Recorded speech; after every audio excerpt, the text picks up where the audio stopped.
3 summers ago I was staying in a caravan a long way from the nearest city. It was usually pitch black at night. I had given my word that I would not smoke inside, so at 1 a.m. I stepped outside for a cigarette.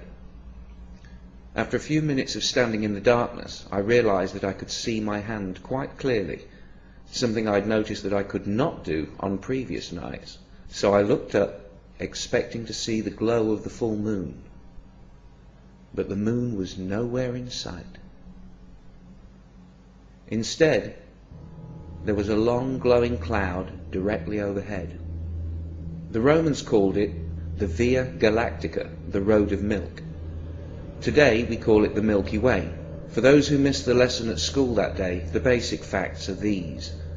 Remembering that 1 light year is equivalent to 6 trillion miles, our galaxy has a total diameter of somewhere around 100,000 light years. Our Sun is located towards the edge of one of the galaxy's spiral arms, about 26,000 light years out from the central bulge of the galaxy. It takes 200 to 250 million years for the Sun to complete one orbit of the central bulge. Surrounding the galaxy, above and below the disk, in a spherical halo, there are approximately 200 globular clusters, which may contain up to 1 million stars each. The Milky Way itself contains 200 billion stars, give or take. These numbers are essential to understanding what a galaxy is, but when contemplating them, some part of the human mind protests that it cannot be so. Yet an examination of the evidence brings you to the conclusion that it is. And if you take that conclusion out on a clear, dark night and look up, you might see something that will change your life. This is what a galaxy looks like from the inside, from the suburbs of our Sun. Through binoculars, for every star you can see with your naked eye, you can see 100 around it, all suspended in a grey-blue mist. But through a modest telescope, if you wait for your eyes to adjust to the dark and get the focus just right, you will see that mist for what it really is. More stars, like dust, fading into what tastes like infinity. But you've got to have the knowledge. Seeing is only half of it. That night 3 years ago, I knew a small part of what's out there. The kinds of things, the scale of things, the age of things, the violence and destruction, appalling energy, hopeless gravity, and the despair of distance. But I feel safe, because I know my world is protected by the very distance that others fear. It's like the universe screams in your face. Do you know what I am? How grand I am? How old I am? Can you even comprehend what I am? What are you compared to me? And when you know enough science, you can just smile up at the universe and reply, dude, I am you. When I looked at the galaxy that night, I knew the faintest twinkle of starlight was a real connection between my comprehending eye along a narrow beam of light to the surface of another sun. The photons my eyes detect, the light I see, the energy with which my nerves interact, came from that star. I thought I could never touch it, yet something from it crosses the void and touches me. I might never have known. My eyes saw only a tiny point of light, but my mind saw so much more. I see the invisible bursts of gamma radiation from giant stars converted into pure energy by their own mass, the flashes that flashed from the far side of the universe long before Earth had even formed. I can see the invisible microwave glow of the background radiation left over from the Big Bang. I see stars drifting aimlessly at hundreds of kilometers per second, and the space-time curving around them. I can even see millions of years into the future.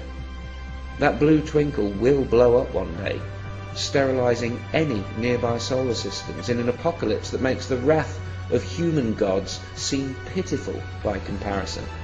Yet it was from such destruction that I was formed. Stars must die so that I can live. I stepped out of a supernova. And so did you. When I compare what scientific knowledge has done for me and what religion tried to do to me, I sometimes literally shiver. Religions tell children they might go to hell and they must believe, while science tells children they came from the stars and presents reasoning they can believe. I've told plenty of young kids about stars and atoms and galaxies and the Big Bang, and I have never seen fear in their eyes, only amazement and curiosity. They want more. Why do kids swim in it and adults drown in it? What happens to reality between our youngest years and adulthood? Could it be that someone promised us something so beautiful that our universe seems dull, empty, even frightening by comparison? It might still be made by a creator of some kind, but religion has made it look ugly. Religion paints everything not of itself as unholy and sinful, while it beautifies and dignifies its errors, lies and bigotry, like a pig wearing the finest robes. In its efforts to stop us facing reality, religion has become the reality we cannot face. Look at what religion has made us do to ourselves and to each other.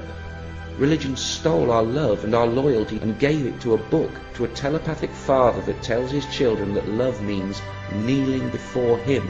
Now, I'm not a parent, but I say that those kids are going to turn out messed up. It cannot be healthy for a child or a species. We were told long ago, and for a long time, that there was only the earth, that we were the centre of everything. That turned out to be wrong. We still haven't fully adjusted. We're still in shock. The universe is not what we expected it to be. It's not what they told us it would be. This cosmic understanding is all new to us, but there's nothing to fear. We're still special. We're still blessed. And there might yet be a heaven. But it isn't going to be perfect, and we're going to have to build it ourselves. If I have something that can be called a soul that needed saving, then science saved it from religion. Some people find it really very depressing that the universe can only support life for another 30 billion years. 30 billion years. Are you fucking kidding me?